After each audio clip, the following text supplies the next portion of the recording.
And then, so we won't go live at this point. We'll wait and share. Okay. Okay. That's fine. All right.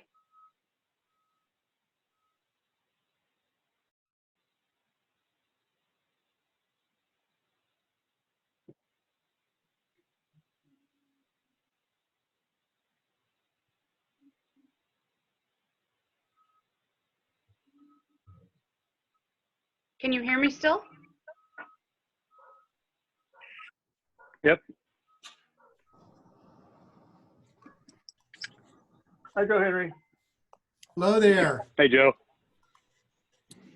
Hi, Joe. Hi, good for everybody to be on. All right, it looks like. Hi, Felicia. Hi. We have a KO on. Is a KO the mod on? Kale will always come late, Joe. You know that. Okay, well, we are gonna work on getting him. I'm gonna give him a call. And then I'll do a roll call before we Joe, you can also text me the number and I'll make a quick call if you want to move on. This is Leslie. okay. Let me do that. Okay.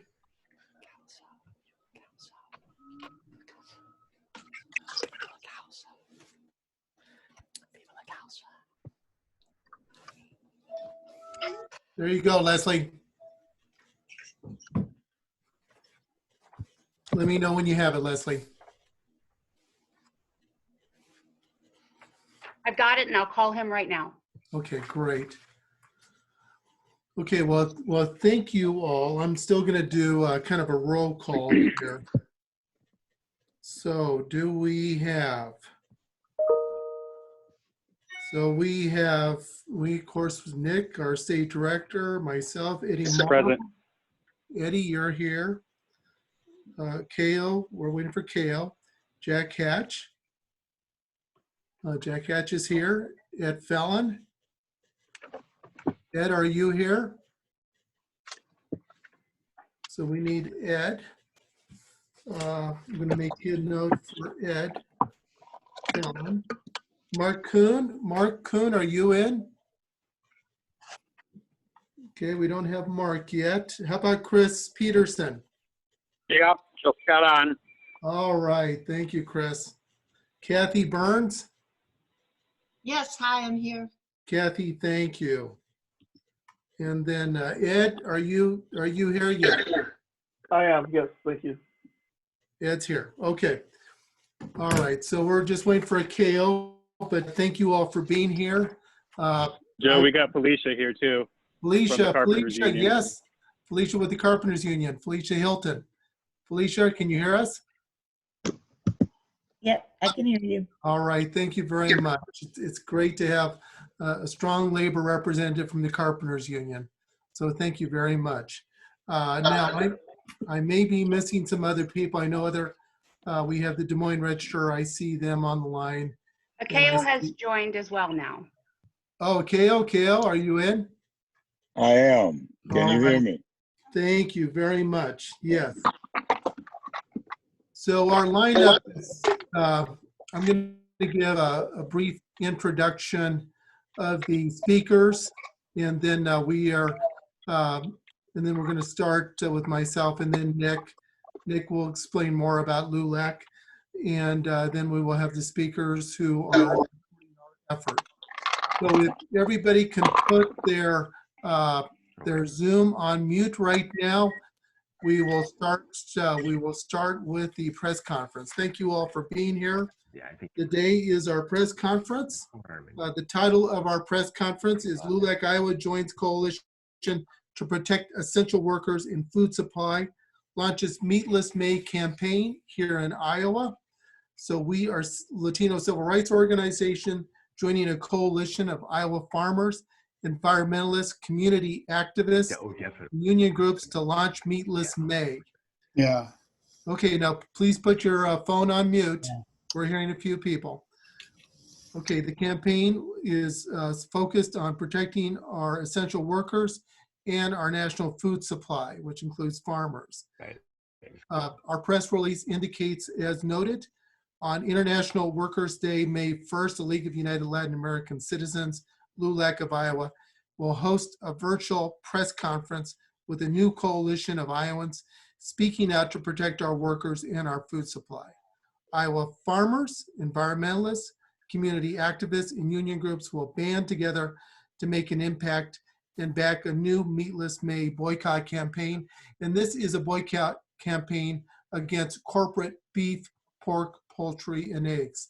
It is not against family farmers who raise livestock. So we will talk more about that when Chris Peterson speaks up. The press conference will address the protection of our nation's food supply and the imperative protection of essential workers in beef, pork, and poultry processing facilities in Iowa during the COVID-19 pandemic. The Meatless May campaign will be promoted through social media, community events, and direct action. Please follow us on #MeatlessMay to stay informed. So we will begin the conference. Thank you all for being here. The first person I would like to introduce will be Nick Salazar. After that will be Jack Hatch. And then after that will be Chris Peterson. And then we're going to go down the other list of speakers. So Nick, thank you very much for LULAC Iowa for mobilizing this work. Please address the press conference, people. Yeah, thank you, Joe. I want to thank everybody for being on the call with us today. Happy International Workers' Day to everybody as well. It's an important day today, an important month for the issues that we are seeing here in the state of Iowa. My name is Nick Salazar, and I am the State Director of the League of United Latin American Citizens of Iowa. I've been the State Director for about a year, and LULAC of Iowa has been in the state since 1957, and we've been on the front lines of many different issues since then. We advocate for education, healthcare, immigration, and workers' rights. And we have been advocating for workers' rights in these meatpacking facilities for many years. And we knew that when this virus arrived, because of those conditions, we were going to have a major issue. So LULAC Iowa has been on the front lines advocating for the workers, for their workers' rights, and for their accessibility to language. We have done many efforts, from writing letters to the CEOs, to the state government, to OSHA, including filing complaints and communicating with the workers. Right now, we are to the point where we are realizing that this issue is bigger than LULAC. It's a major issue. So we need everybody across the state of Iowa to join us as a community because it impacts everybody. LULAC can't do it alone. The state representatives can't do it alone. The farmers can't do it alone, and the workers can't do it alone, and the union shops can't do it alone. So we are calling for a coalition of many different groups and people who want to stand with the workers and protect our food supply. And what we are looking for, our goal is dignity through sustainable production. And I hope that with this coalition, we can definitely make an impact, not just for the workers, but for the farmers and the union shops and the people who need food. And once again, thank you everybody for joining us, and I look forward to the conversation. Thank you. Thank you, Nick. Thank you very much. And now we will go to Senator Jack Hatch, who also ran for governor. Jack, would you like to fill us in on your position? Please take yourself off mute. You have to take yourself off mute. There you go. I want to thank Joe and Nick and LULAC for sponsoring this. As a former state senator and a former a nominee for the Democratic Party, governor of Iowa, the focus of this crisis has really been on governors and on the federal response. But I want to refocus it mainly because of your identification of new problems on other elected officials. Our state legislators, our mayors, city council persons, board of supervisors, they too have an obligation to protect our workforce, protect our communities, and protect the food supply. They can best do this by requiring full transparency on the part of our federal officials and also our governors. Let's, as an example, let's just take the question of testing in Iowa.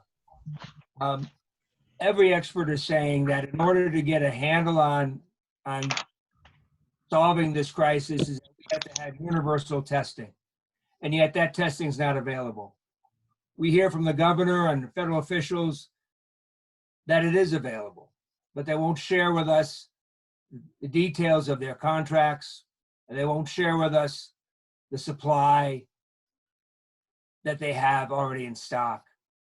They won't tell us where they want to focus first and whether or not it's employees in high visible and highly contested workplaces, or if it's the people who are most at ill, the vulnerable in our nursing homes, or our kids who need to be going back to school. This is where our legislators and our state officials and our local officials must step forward. This is where the coalition can put pressure on our local officials to get more involved. Our mayors privately are saying that they want to have testing available. They question some of the policies of state government in the testing viability, but they don't want to make anybody mad at them. They know the governors have a line on the future funding. They know the governors and the staff and the agencies have an opportunity to leverage their resources throughout the state.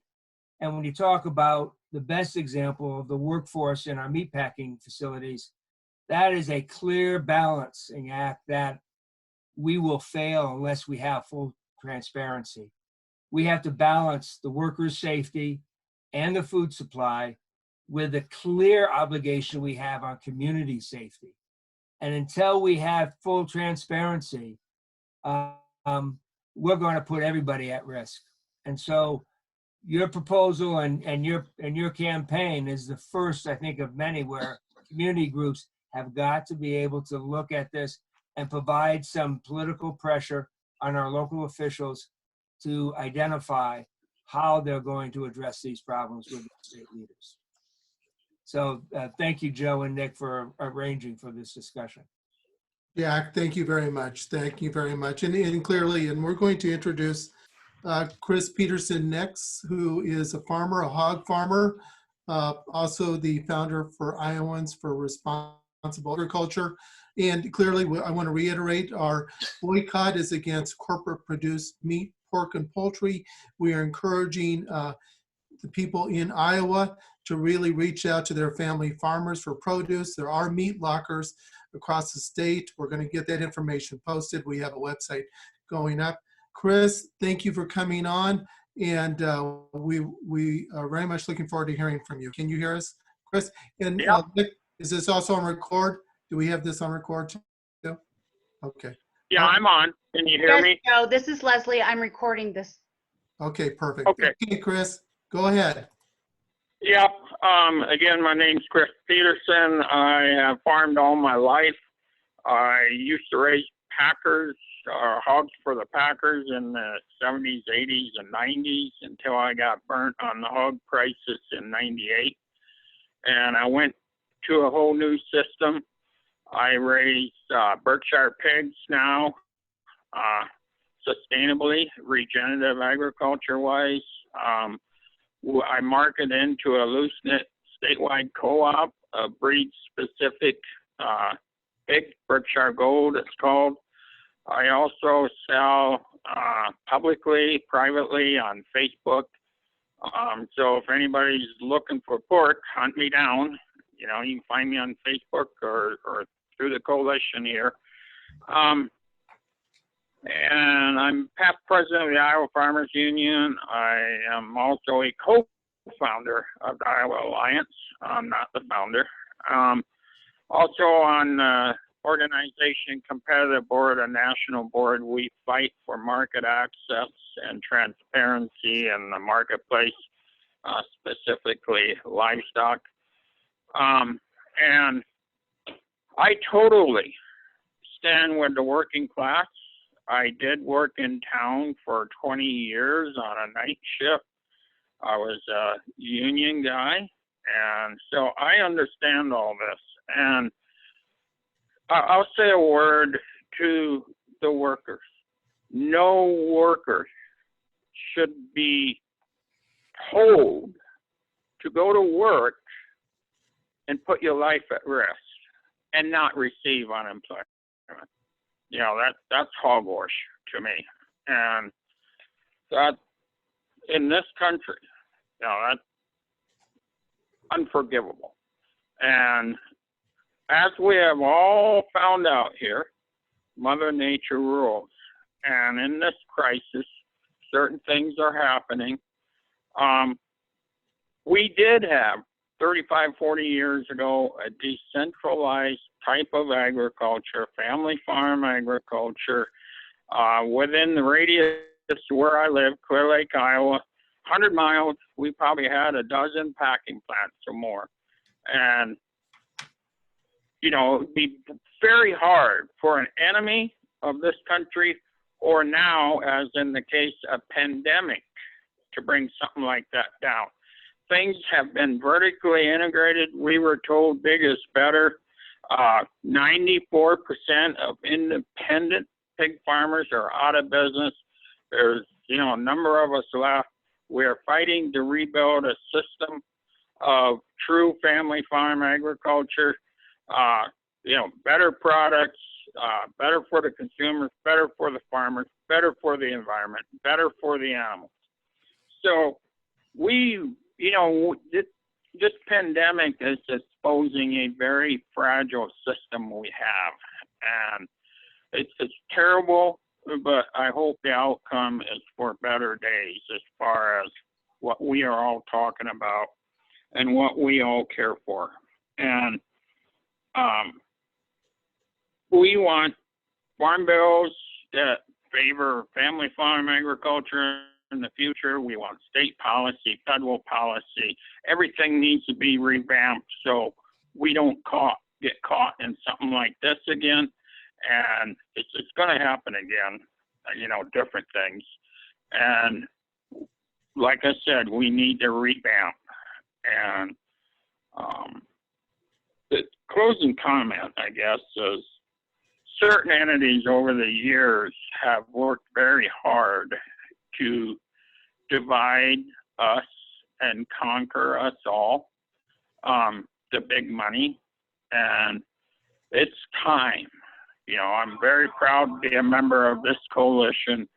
It's time we all band together and stand together and fight together for a better America. As a family farmer, I want to feed America first. Thank you very much, Chris. Thank you. So the next on the list, and let me read down so the speakers know. So we're going to have a KO next, State Representative KO, then Kathy, then Eddie, then Mark, and Ed. You're gonna wrap it up on the end. So KO, State Representative KO Abdul Samad, go ahead and take off your mute. Thank you. Okay. Again. Yes. First and foremost, I want to thank you, Joe and LULAC and the coalition for putting this press conference together. Also, we want to send out, you know, prayers to those who are infected with the virus and to those who have lost loved ones. I think that what we have to face and begin to deal with and ask our question to not only our elected officials, but not only to our governor, not only to those in power, but to us as Iowans. You know, we have to ask the question, are we going to put economics ahead of human beings? Are we going to look at the best way to be able to open up an economy at the expense of human lives? And I'm saying that to the fact that if we look at the meat packing plants, we look at those who are employed there, for they themselves are in a fear, of one losing their job, also becoming ill. So it's up to us as government officials to be able to address their fears. We look at individuals that want to keep their shops open, that want to be able to keep the packing plant on. We have to address their fear. So that means that we need to do a very serious investment within our own community. We need to do investments to the workers, to the meatpacking plants, to make sure that the workers are safe, to make sure that their families are safe. That means that we need to make sure that testing is available consistently for the workers and their families.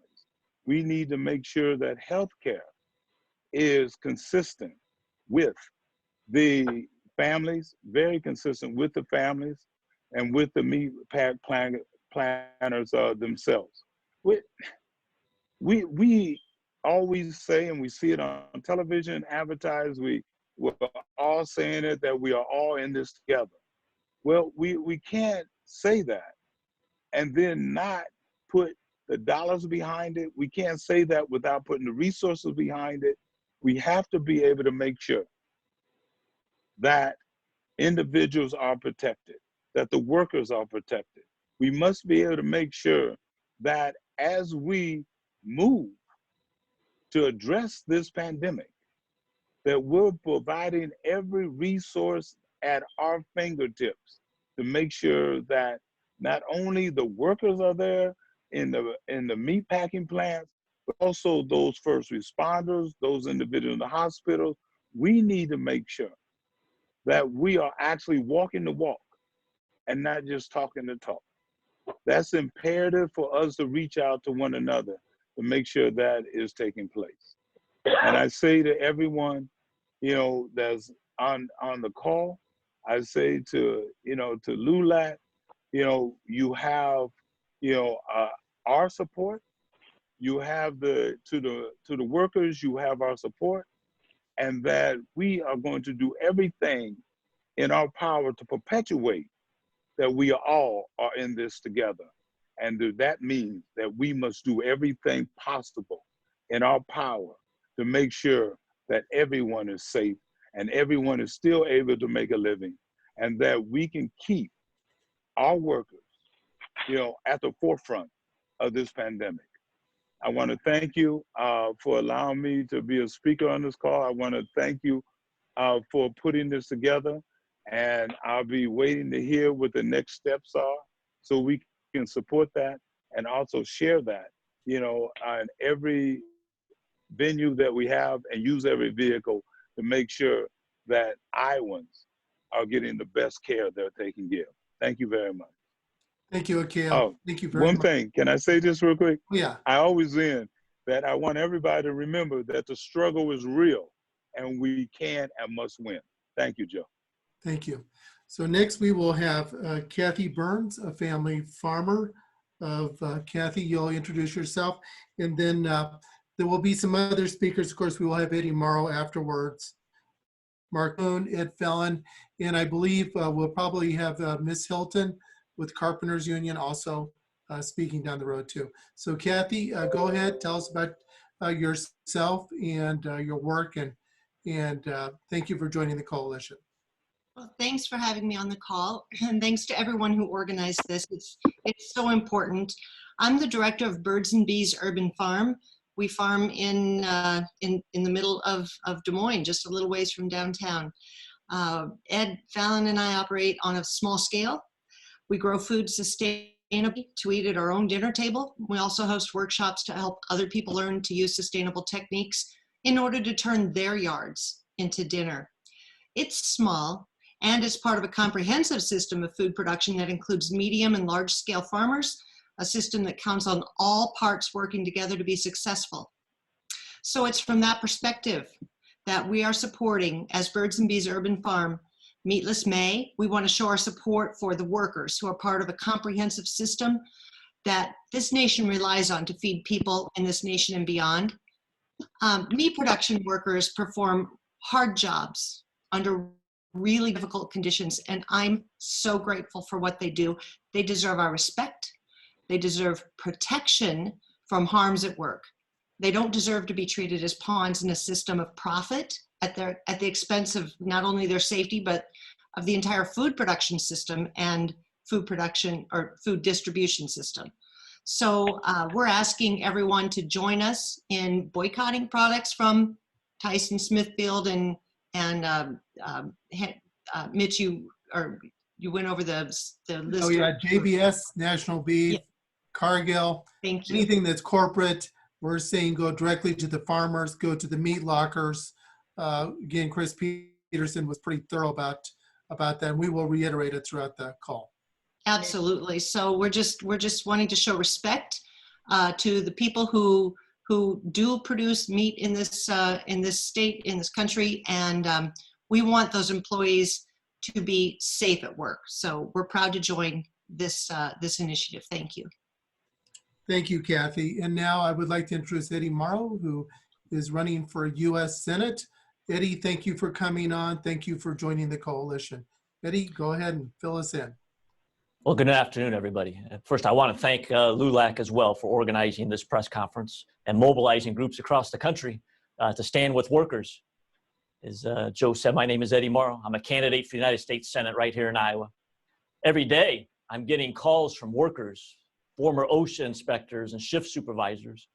Workers in these plants are terrified. This is why I stand in solidarity with LULAC Iowa and calling for a Meatless May for this month, May. You know, sending our workers onto the meatpacking plant kill floor without PPE is like sending firefighters into a burning house without respirators, or soldiers to the front lines without a gas mask. Joni Ernst, Governor Reynolds, Chuck Grassley. No, Iowa's not faring well. Unfortunately, workers are right to be afraid. America's COVID response has been an unmitigated failure. And make no mistake, our leaders had the warnings. They knew what was coming, but they chose profit over people. Political favors breed political obligation. And maybe if these workers had jobs at a hedge fund, they ran a casino, or were invited to Iowa's own Bruce Rastetter's summer parties, they could get a fair shake. But no, they live in a so-called right-to-work state where cheap broilers matter more than safety of workers. I run a business. I give my employees paid sick leave, family leave, and safe working conditions because it's the right thing to do. Senator Ernst, if you believe it is acceptable to force our workers to go back to the job without supplying proper PPE, why don't you go work a shift on the floor yourself? You received the proper equipment when you were on the front lines. Why shouldn't Iowa workers have the same to provide chops for your roast and ride? I think back to Cesar Chavez when he said, history will judge societies and governments and their institutions, not by how big they are or how well they serve the rich and the powerful, but by how effectively they respond to the needs of the poor and the helpless.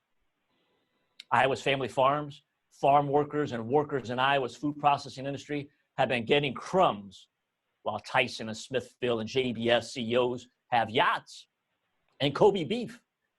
And we need a wholesale reform of our food supply chain. These aren't just isolated issues that started when COVID-19 came to America. They've been here since Earl Butz opened the doors to consolidation and cheap food.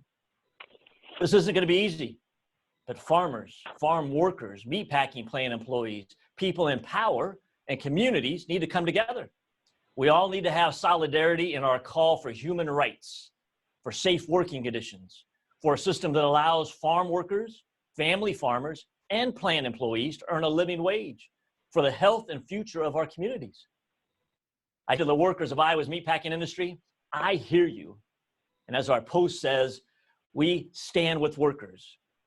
Viva la causa. Thank you very much. Thank you, Eddie. Thank you very much. So next we will have Mark Kuhn, family farmer, grain farmer, former state representative, former county supervisor. Mark, are you on the phone?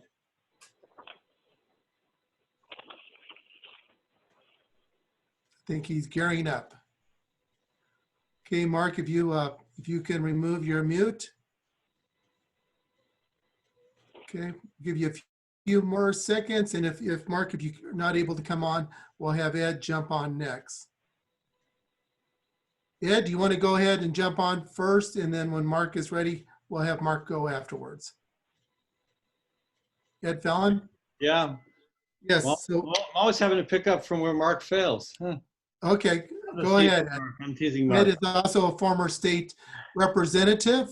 We And start together so I get to tease him. Anyway. okay.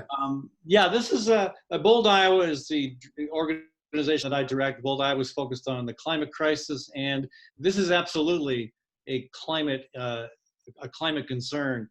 I mean, if you look at the way the communities that are most affected immediately by the climate crisis, it's low income, it's minority communities, Latino communities like Honduras, where this horrible drought has gone on and on. And I think 500,000 people, they say, are at risk of starvation in Honduras. And of course, many of the people from there are fleeing here and taking those packing plant jobs. You've got the situation in Bolivia and other South American countries where the glaciers are melting. Some of them have seen a 3-foot drop in thickness. And actually, in terms of relative size, the Andes have seen the most glacial melt of any mountain range in the world. And of course, we all know about the deforestation in Brazil. These are climate impacts that are affecting Native communities, poor communities, Latino communities. And again, part of that's hitting home here because those folks are coming here. And the large percentage of the employees at Tyson and Smithfield and other packing plants are Latino and other minority communities. And you know, we have to stand with them. I got to see firsthand how some of the one minority community in particular was hit by climate change when I walked across the country in 2014. The folks living in Whiting, Indiana, it was just horrifying to see how they were being abused by British Petroleum because of that company's lust for expansion at the expense of this community's neighborhoods.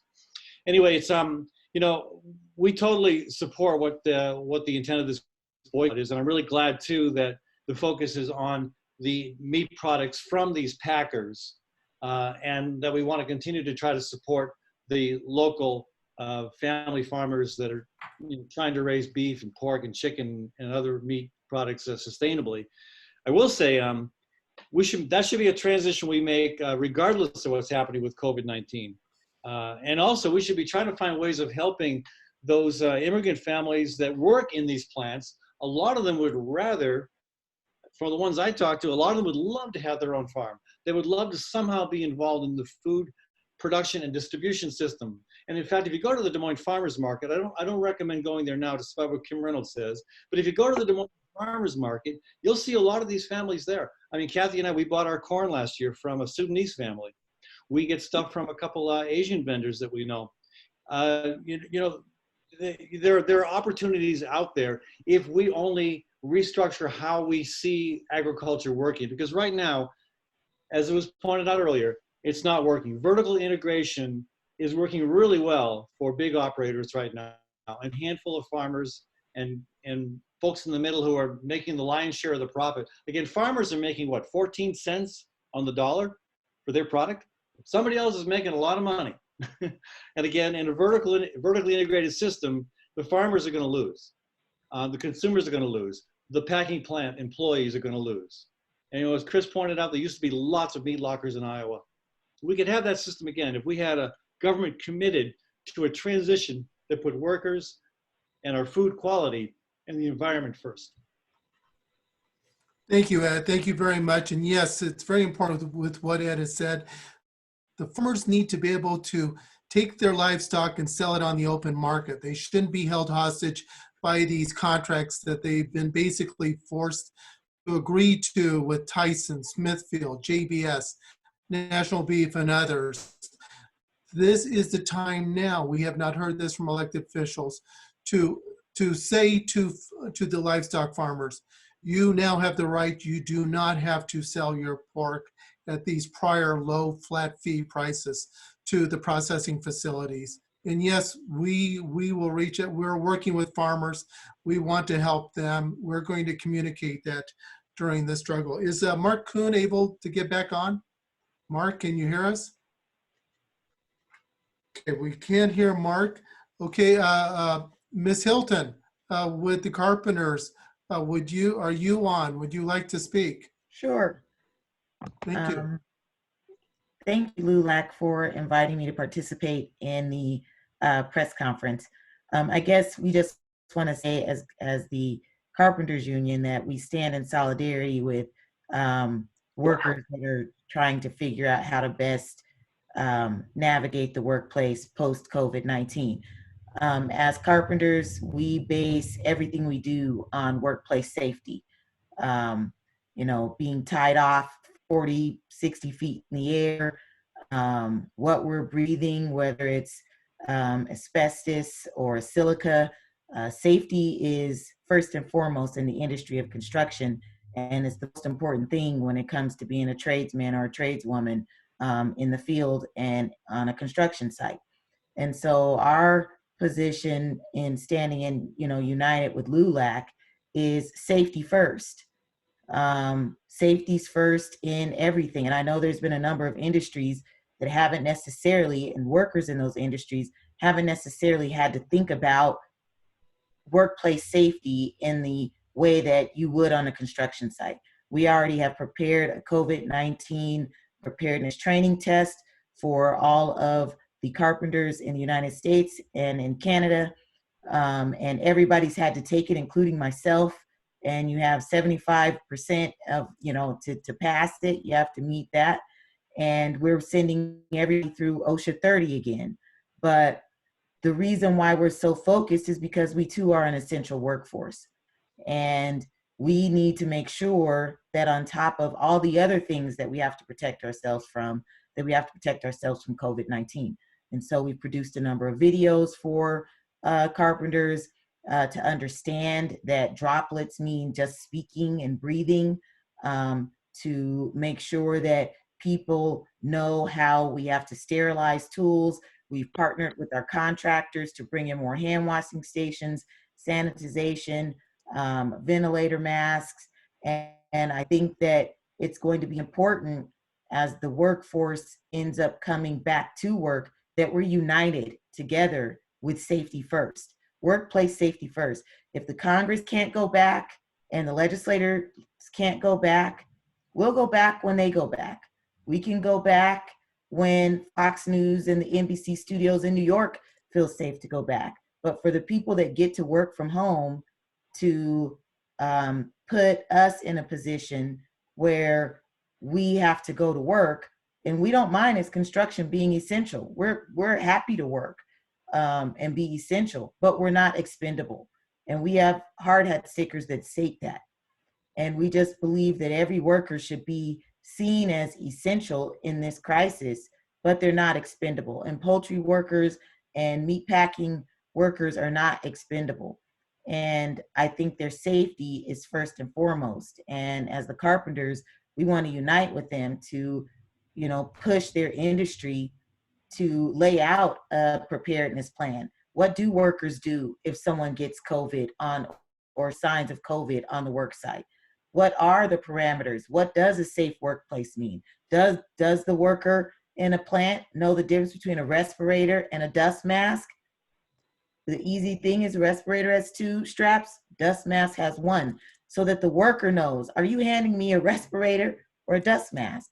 Will they have to change line speeds? We have industrial units in construction. We have industrial plants here in Iowa. We have a Geldwin plant, doors, windows, that's all carpentry, it's all industrial, but everybody has to be safe. And workplace safety is first and foremost in the construction industry. And right now it needs to be first and foremost for every industry and every worker, and where we can partner to make it safer, better. But if we have to force them to make it safer through Meatless May, through not going to work, then we should be able to take that position. We should be safe first. Money and all the rest doesn't happen without a safe, protected workforce. And so if you want the food production to be safe, if you want our quality of life to somewhat get back to normal, it's going to slow down, but it's going to be safer. And that's how we have to work. And we're all willing to work, but our essential status doesn't make us expendable. And I think that that's the message of Meatless May, and it's the message of LULAC, and it's the message of unity, I think, for the workforce across the country, the airline industry, you name it. Safety is going to have to be first and foremost, and it's going to be the workforce that pushes the industries of this nation to deal with that, because we're not going to die for their convenience, and that's what they're going to have to understand. Thank you, Felicia. Thank you very much. Thank you for the Carpenters Union. We have other unions that are coming on board. In 1978, meatpacking workers in Mason City, Iowa, at the Decker meatpacking plant were making $17 an hour. Today, JBS workers make $16 an hour. Back then, they had not only good wages, good working conditions, they had good health care that covered all the costs. Today's health care provisions for meatpacking workers forces workers pay from $7,000 to $10,000 out of pocket before their health insurance takes into place, and there is no pension provisions that would mean anything. So thank you, Felicia. Thank you very much. I think Mark, are you able to talk? Mark Kuhn? I think I heard him. Okay, so we are now going to go to questions. We have some press people on the phone. Would any of the media people like to ask any questions of the speakers here at this press conference? We have Marcella, we have Dave Pitt. I'm not sure who else we have. Why don't you go ahead and start with Dave Pitt, and then I'll go down the line for who I know has RSVP'd. Perfect. Thank you very much. Go ahead, Dave.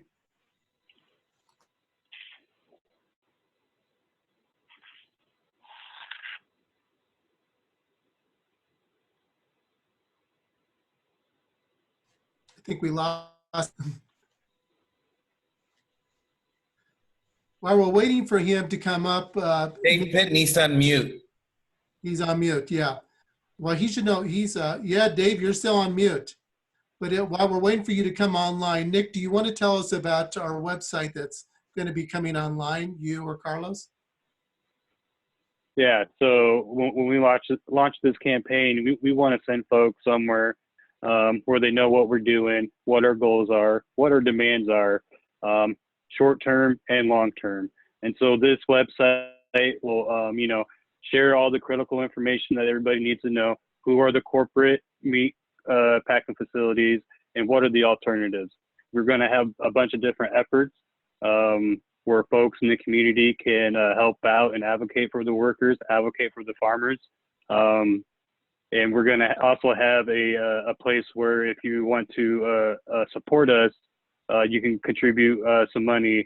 And you can actually do that right now if you want to go to meatlessmay2020.com to make a contribution. And hopefully, I think by the end of the day, we're going to have our full website up and going here pretty soon. But it's going to be a nice centralized location where activists, leaders, organizations who want to stand with this campaign can go there, find more information, and learn how they can help out. Okay, and then just to let you know, we are building the coalition. We have a number of groups that want to join on. We have the Iowa Democratic Party Black Caucus, the Iowa Democratic Hispanic Caucus. We have Steve Villatoro, who was one of the leaders within the Latino community who's signing on. We have other labor leaders that we're waiting, labor leaders of local unions within the UFCW and elsewhere within the Teamsters that we're waiting for them to sign on. And of course, the workers. We have many workers. Just to give you another example, we had several JBS workers today, women, who were at the JBS plant in Marshalltown, who during break went over to the human resource supervisor. We cannot continue this pace. Yes, you've given us safety gear. We appreciate that. But the amount of sweat, the heat that we're taking on, we're working at a very fast pace. We need the line speed slowed down. You must do that. We cannot keep this up. We have co-workers who are sick. You need to provide pay for time off. You need to let us know that we will get paid, that we will have health care. This was coming out of Marshalltown, Iowa today. Those workers are now speaking with Univision about their concerns. Speaking with Iowa State Representative Smith this morning, lots of concerns coming out of the Tyson plant in Waterloo. He's speaking with the workers there. As you know, elected officials in Waterloo and Cedar Falls demanded that the Tyson plant be shut down. They were the second ones around to file an OSHA charge here in the state of Iowa. We're being told that there will be an investigation by OSHA at that plant. Our OSHA charge was filed on April 1st. We have really not got a response from OSHA, only insofar as JBS said that they were complying with safety. Mark, are you on at all? Or do we have any other media, Leslie, that would like to speak? Yes, we have other media. Yeah, go for it. We have Michael Corkery from the Times. Michael, are you still on? Thomas Nelson from Marshalltown.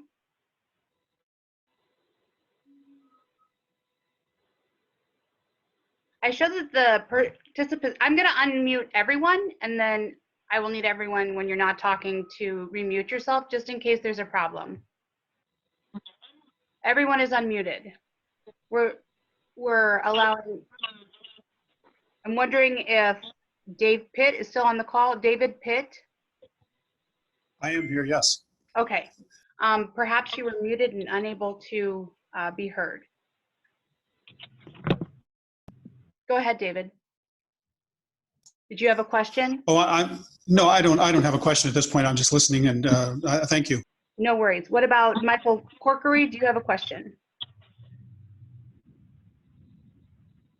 Thomas Nelson?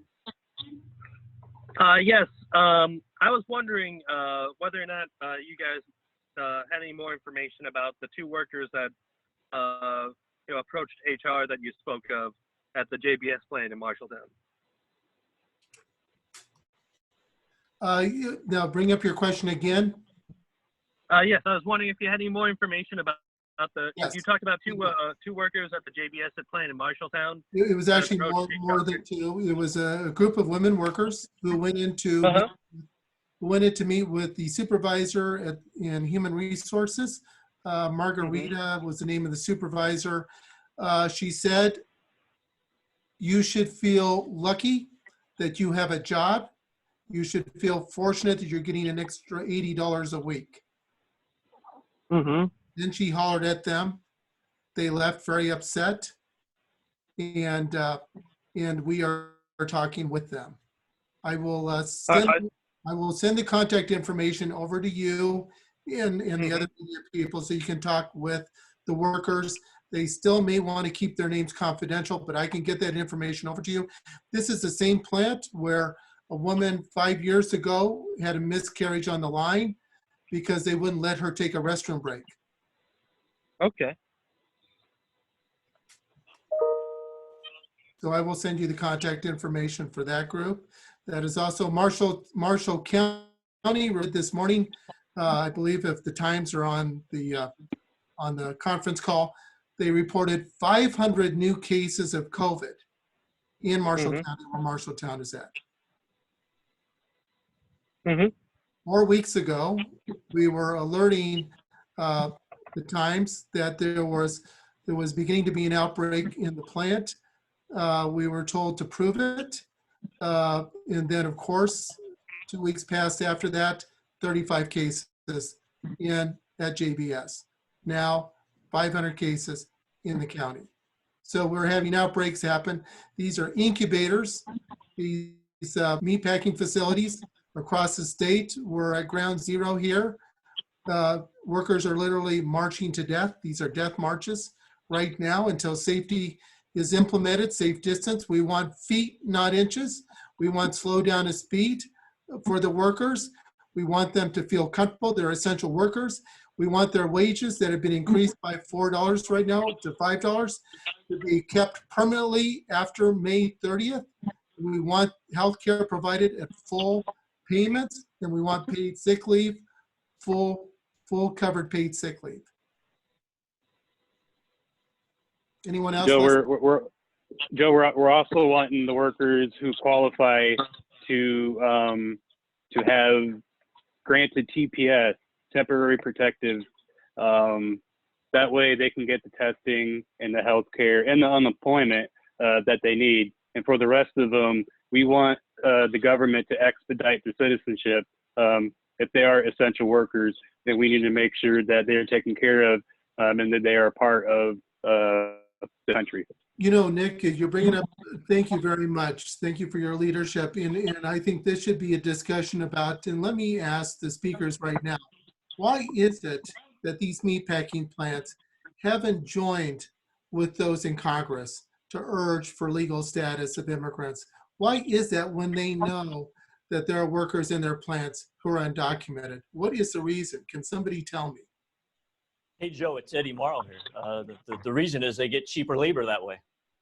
So to bring people out of the shadows, to give them legalized status, would cause them to have to pay workers a fair wage.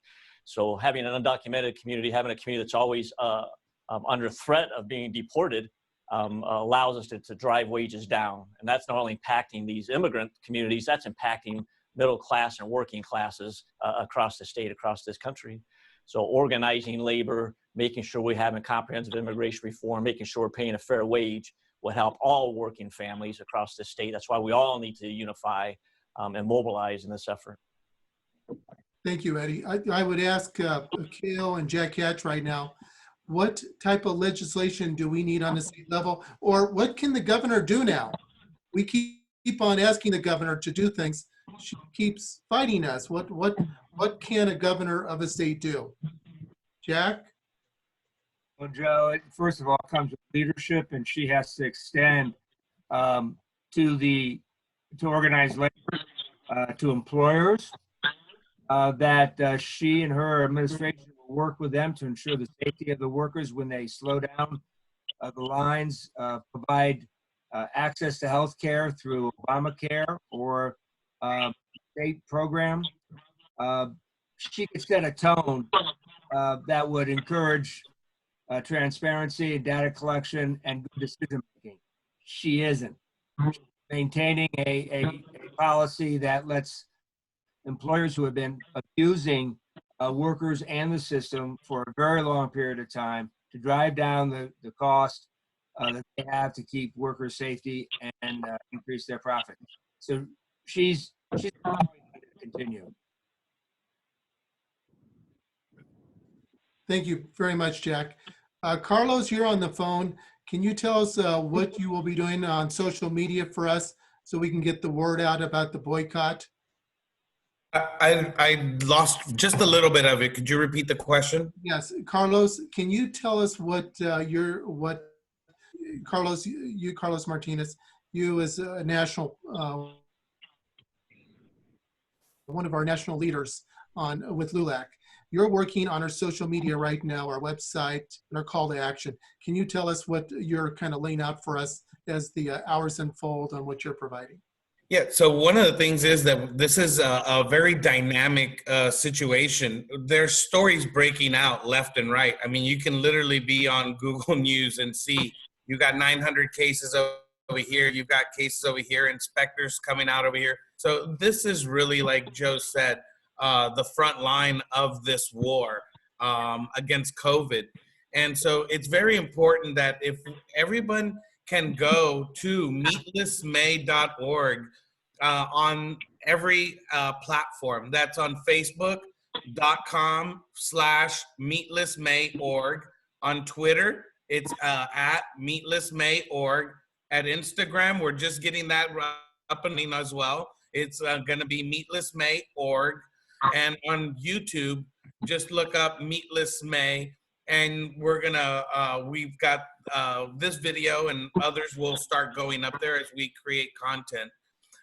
We're looking this as a collaborative coalition. We need people out there that know how to make videos, know how to create content. That if any of you here also have important tidbits of information that be amplified, if you make them available to Joe Henry, Nick Salazar, and myself, we can help turn that into content so that we're going to be putting this up. We're going to be asking everybody to take the pledge. to boycott meat.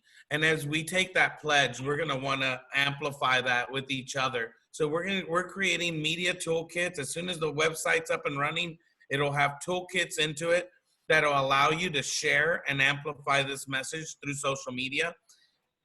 Ever you go for this month, we want to be using the hashtag Meatless May.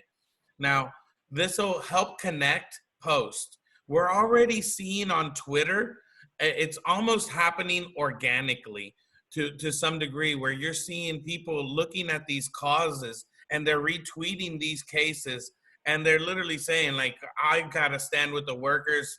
I gotta give up this factory meat. This is a sick process. And so in seeing that, we're seeing already this snowball effect starting to happen even as before we've launched. So it's really interesting to see how people are magnetizing towards this.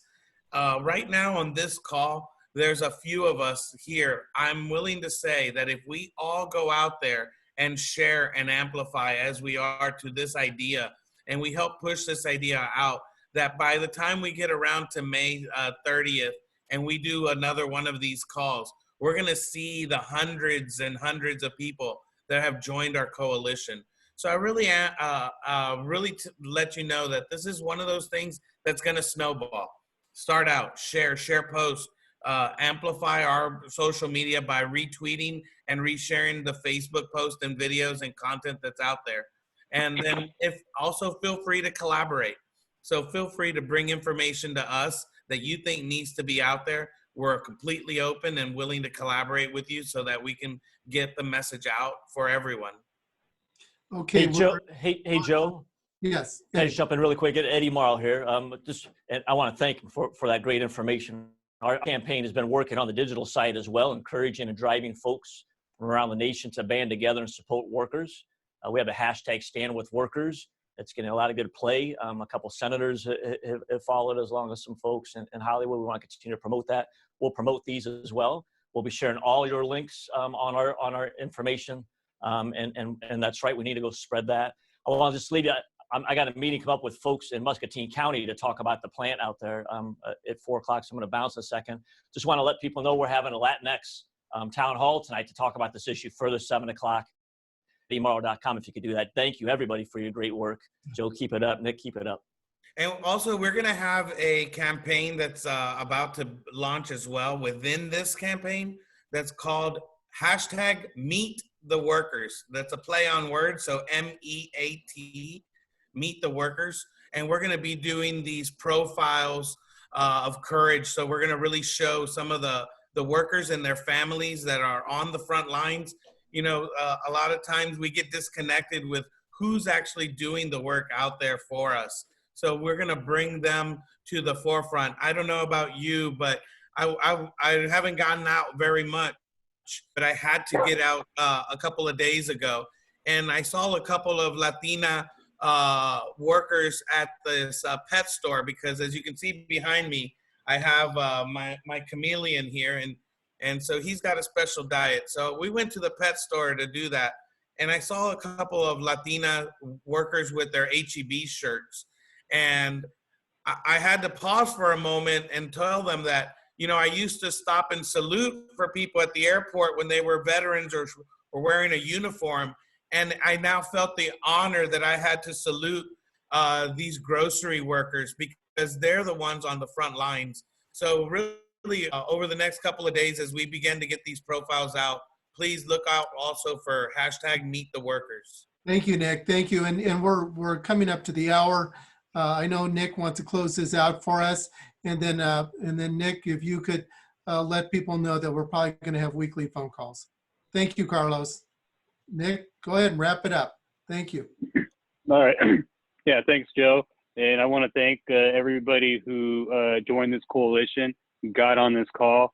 Like I said, this is a huge issue that's bigger than LULAC, bigger than any farmer, bigger than any worker. And when we come together and we bring, we bring our interests to the table, and we bring our trades to the table and put them all together, we put all our superpowers together, I think we can create real change. And we can do that, and we can start that through this consumer boycott against corporate farms. I look forward to working with everybody in this coalition and look forward to Meatless May. And if you don't have anything, Joe, I think that's all I have. If nobody else has anything else. Thank you all. Hey, Nick. Have a great Meatless May, but you can buy beef, pork, poultry, and eggs from local farmers, and that will be on the website, Carlos, right? I can't hear you. You're on mute. So I still can't hear you, but anyhow. Yes, we will absolutely have that. All right, good afternoon. Have a great weekend. Be safe. Support workers, support farmers. Protect our workers, protect our food supply. Thank you. Thank you. Thank you.